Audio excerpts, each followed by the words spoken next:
রাত্রি গভীর, সবাই ঘুমে, কিন্তু একজন জেগে আছে, চোর গোপাল।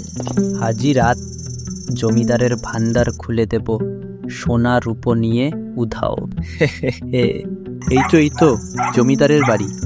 যাই, টাইম নষ্ট না করে ফটাফট ঢুকিয়ে পড়ি।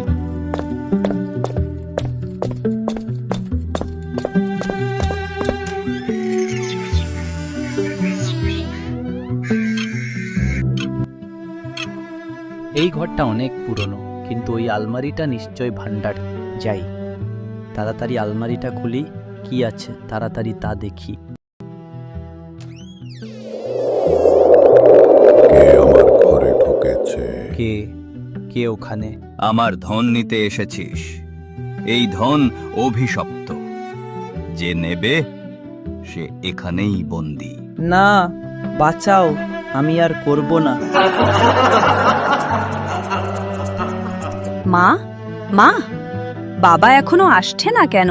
তোর বাবাকে আমি কতবার বলেছি ওই ডাকাতি করা ছেড়ে দে, কিন্তু কে শোনে কার কথা। এখন কি করব কিছুই ভেবে পাচ্ছি না। চল যাই, গিয়ে খুঁজে দেখি। তারপর চোরগোপালের স্ত্রী আর তার ছেলে খুঁজে বের করার উদ্দেশ্যে রওনা দিল অজানার পথে। বুধবাই, সারা রাত আমাকে বন্দি করে রেখেছ, এবার একবার মাফ করে দাও। শপথ করছি আর কোনোদিনই চুরি করব না। ঠিক বলছিস তো? চুরি করবি না তো? না না না না, কিন্তু আমার বিশ্বাস হচ্ছে না, তোকে ছাড়া যাবে না।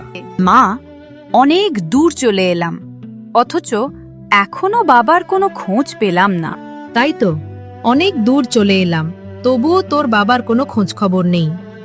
চল একটু সামনে যাই, দেখি কিছু পাওয়া যায় কিনা। মনে হচ্ছে এই ঘরটার ভেতর থেকে তোর বাবার গলার মতো কিছু একটা শুনলাম। অদ্ভুত না? চল একটু দেখে আসি।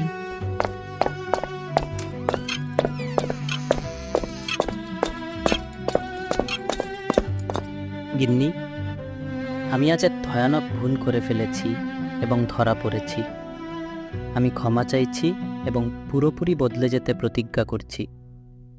তোমার বিশ্বাস আর সাহায্য চাই, আমি তোমাকে আঘাত দিতে চাইনি। তোমাকে আমি কতবার বারণ করেছি, চুরি ডাকাতি ভালো না, এসব ছেড়ে দাও। দয়া করে এবার আমাকে মাফ করে দাও, আর এ ধরনের ভুল আমি পুনরায় করব না। আমি দেখছি ভূত দাদাকে কিভাবে মানিয়ে নেওয়া যায়। ভূত দাদা, এবারের মতো অনুগ্রহ করে আমার স্বামীকে ক্ষমা করে দিন। আমি প্রতিজ্ঞা করছি আমার স্বামী আর কখনো এখানে চুরি করতে আসবেন না। এত অনুনয়ের পরে এবারের জন্য ক্ষমা করে দিলাম, কিন্তু মনে রাখ, পরের বার এলে আর কোনো ক্ষমা থাকবে না।